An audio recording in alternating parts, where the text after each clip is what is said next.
بسم اللہ الرحمن الرحیم۔ معزز خواتین حضرات، السلام علیکم ورحمۃ اللہ وبرکاتہ۔ قیامت والے دن کچھ لوگ اپنے ہاتھوں کو چبائیں گے، اپنے دانتوں سے کاٹیں گے۔ کیوں؟ اس کیوں کا جواب ہمارے آج کے سبق کا موضوع ہے۔ معمول کے مطابق سب سے پہلے آیت مبارکہ کی تلاوت۔ اعوذ باللہ السمیع العلیم من الشیطان الرجیم۔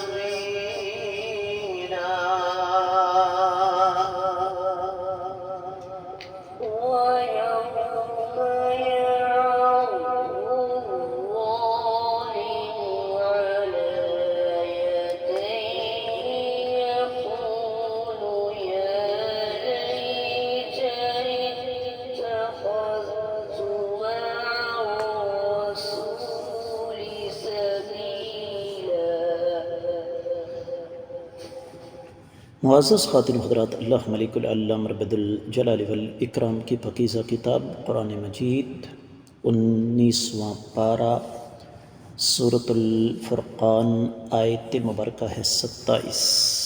رب کائنات فرماتے ہیں وَيَوْمَ، اور اس دن، يَعَضُّ، چبائے گا، الظالم، ظالم آدمی، علی یدیہ، اپنے ہاتھوں کو، یقول، کہے گا، یا لیتنی، اے کاش، اتخذت، میں نے اختیار کیا ہوتا، مع الرسول، رسول صلی اللہ علیہ وسلم کے ساتھ، سبیلا، راستہ۔ با محاورہ ترجمہ سماعت فرمائیے گا۔ اور اس دن ظالم شخص اپنے ہاتھوں کو چبا چبا کر کہے گا، اے کاش کہ میں نے رسول صلی اللہ علیہ وسلم کا راستہ اختیار کیا ہوتا۔ امام ابن کثیر رحمۃ اللہ علیہ اس آیت مبارکہ کی تفسیر بیان کرتے ہوئے جن الفاظ سے آغاز فرماتے ہیں وہ سماعت فرمائیے گا۔ فرماتے ہیں کہ یخبر تعالی عن ندم الظالم الذي فارق طریق الرسول وما جاء به من عند الله من الحق المبين الذي لا مرية فيه وسلك طريقا أخرى غير سبيل الرسول فإذا كان يوم القيامة ندم حيث لا ينفعه الندم وعض على يديه حسرة وأسفا۔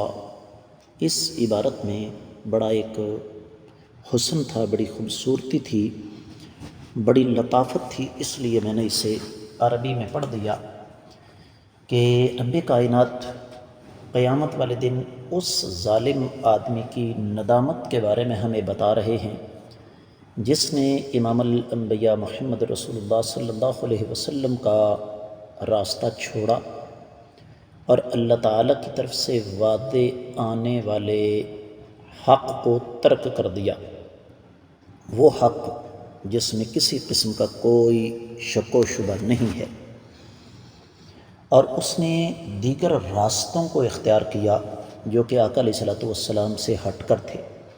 تو قیامت والے دن یہ ندامت کا اظہار تو کرے گا، لیکن یہ ندامت اسے کوئی فائدہ نہیں دے گی، تو یہ حسرت اور افسوس کی وجہ سے اپنے ہاتھوں کو کاٹے گا۔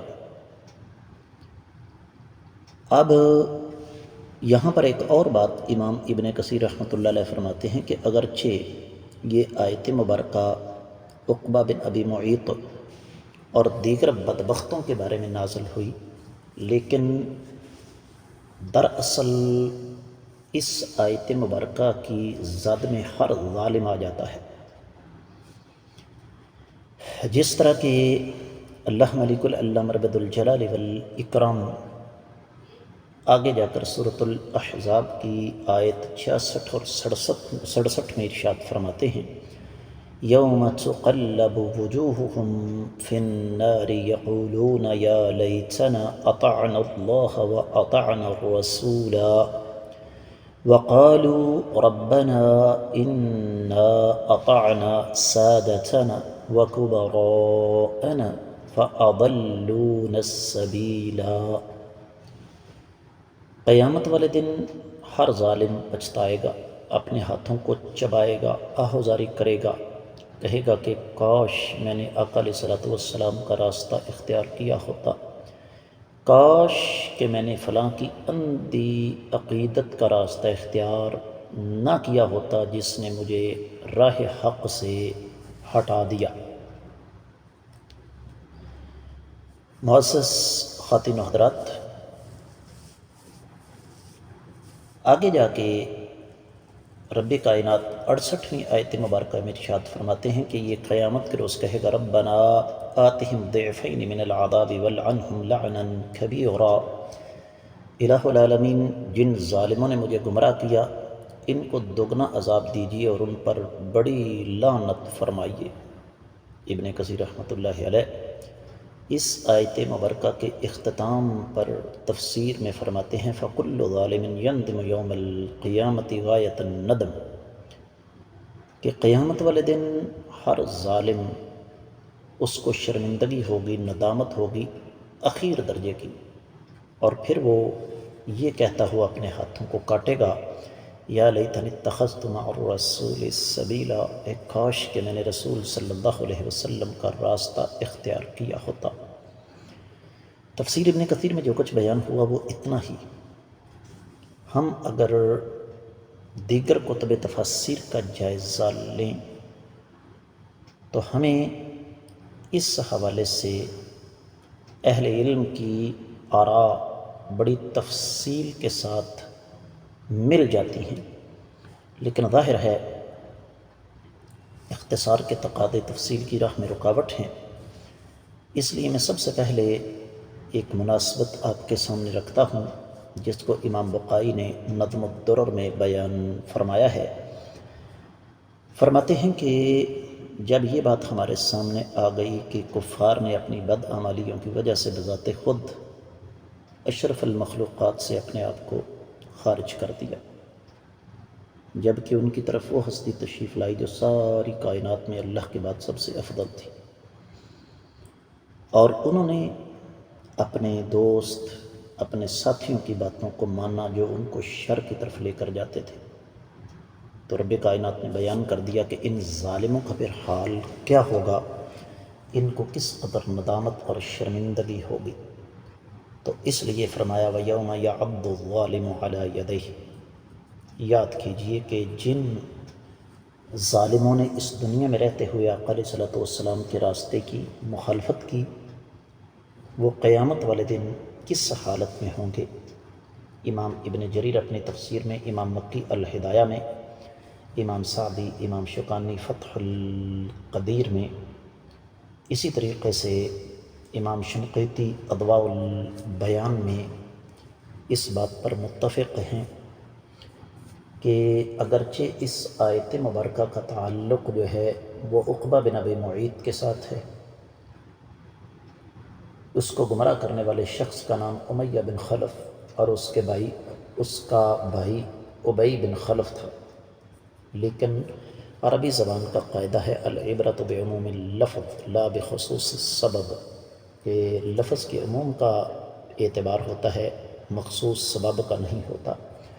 تو ہر وہ ظالم جو اپنے دوست کی بات مانتے ہوئے کفر کا راستہ اختیار کرے، شرک کا راستہ اختیار کرے، اس کا یہی حال ہوگا جو رب کائنات نے یہاں پر بیان فرمایا ہے۔ اور پھر یہ کہے گا یقول یا لیتنی اتخذت مع الرسول سبیلا، اس وقت یہ پچھتائے گا کاش میں نے امام الانبیاء محمد رسول اللہ صلی اللہ علیہ وسلم کا راستہ اختیار کیا ہوتا، لیکن اس وقت کا پچھتاوا کسی کام نہیں آ سکے گا، اس لیے کہ یہ دنیا دارالامتحان ہے، یہ کام یہاں کرنے والا ہے، قیامت والے دن نہیں۔ اہل علم یہ لکھتے ہیں کہ عقبہ بن ابی معیط نے دعوت کا اہتمام کیا، قریش کے بڑے سرداروں کو بلایا، آقا علیہ السلام کو بھی بلایا، تو آقا علیہ السلام نے انکار کر دیا اور فرمایا جب تک تم مسلمان نہیں ہوتے میں تمہارا کھانا نہیں کھاؤں گا۔ تو ایک آدمی مسلمان ہوا، اس نے کلمہ پڑھ لیا۔ یہ بات اس کے دوست ابی بن خلف تک پہنچ گئی، تو ابی بن خلف نے فوری طور پر یہ کہا کہ کیا تم اپنے قوم کا دین چھوڑ دو گے؟ اس نے کہا نہیں، لیکن مجھے شرم آ رہی ہے کہ ایک شخص میرا کھانا اس وقت تک نہ کھائے جب تک میں کلمہ نہ پڑھ لوں۔ تو ابی نے عقبہ سے کہا میں اس وقت تک تمہارے ساتھ کبھی بھی راضی نہیں ہوں گا جب تک تم صحیح راستے پر نہ آ جاؤ۔ اور یہ یہاں تک کہ اس نے اس کے چہرے پر تھوک دیا۔ اس کا مقصد یہ تھا کہ عقبہ جو ہے وہ کفر کی طرف لوٹ آئے۔ تو عقبہ نے ایسا ہی کیا، اسلام سے مرتد ہو گیا، آقا علیہ السلام کو سجدے کی حالت میں اذیتیں دینے لگا۔ تو نبی علیہ السلام نے ارشاد فرمایا عقبہ سے کہ میں تمہیں اس وقت تک مکہ سے باہر نکلتا ہوا نہیں دیکھ رہا جب تک کہ تمہارا سر تلوار کے ساتھ کاٹا نہ جا سکے۔ تو یہ عقبہ پھر بدر والے دن جہنم رسید ہوا تھا، اور ابی بن خلف نبی علیہ السلام کے ہاتھوں احد کے موقع پر جہنم رسید ہوا تھا۔ اس حوالے سے اور بھی بہت ساری روایات ہیں۔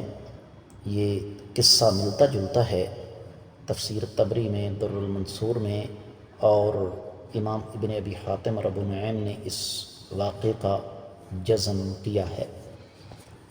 تو جس طرح پہلے بات گزر چکی ہے کہ اس کا تعلق اگرچہ ایک مخصوص واقعے کے ساتھ ہے لیکن حکم عام ہے، اور یہ ایک لمحہ فکریہ ہے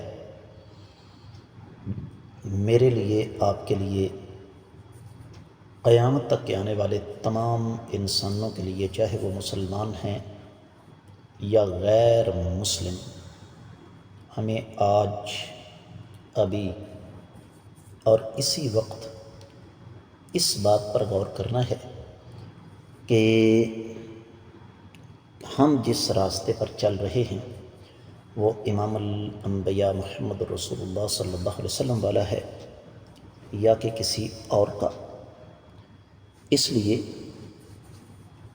کہ نجات قیامت کے روز امام الانبیاء محمد رسول اللہ صلی اللہ علیہ وسلم کے راستے پر چلنے میں ہے۔ قرآن کہتا ہے وَمَن يُشَاقِقِ الرَّسُولَ مِن بَعْدِ مَا تَبَيَّنَ لَهُ الْهُدَىٰ وَيَتَّبِعْ غَيْرَ سَبِيلِ الْمُؤْمِنِينَ نُوَلِّهِ مَا تَوَلَّىٰ وَنُصْلِهِ جَهَنَّمَ وَسَاءَتْ مَصِيرًا۔ جو شخص کائنات کے امام صلی اللہ علیہ وسلم کے راستے کو چھوڑ دے اور ایمان والوں کے راستے کو چھوڑ دے، وہ جس طرف گھومنا چاہتا ہے ہم اس کو گھما دیتے ہیں اور اس کو جہنم میں ڈالیں گے، اور جہنم بدترین ٹھکانہ ہے۔ اس میں وہ لوگ جو عقیدت میں اندھے ہو کر تقلید کی راہ پر چلتے ہیں کہ حدیث تو صحیح ہے لیکن میں چونکہ فلاں امام کا مقلد ہوں، فلاں فقہ کو ماننے والا ہوں، لہذا میں حدیث کو نہیں مان سکتا، ان کے لیے بھی لمحہ فکریہ ہے۔ بالکل اسی طرح اندھا دھند اپنے علماء اور پیروں کی پیروی کرنے والوں کے لیے بھی یہ لمحہ فکریہ ہے۔ اس کے ساتھ ہی آج کا سبق اختصار کے ساتھ مکمل ہوا۔ السلام علیکم ورحمۃ اللہ وبرکاتہ۔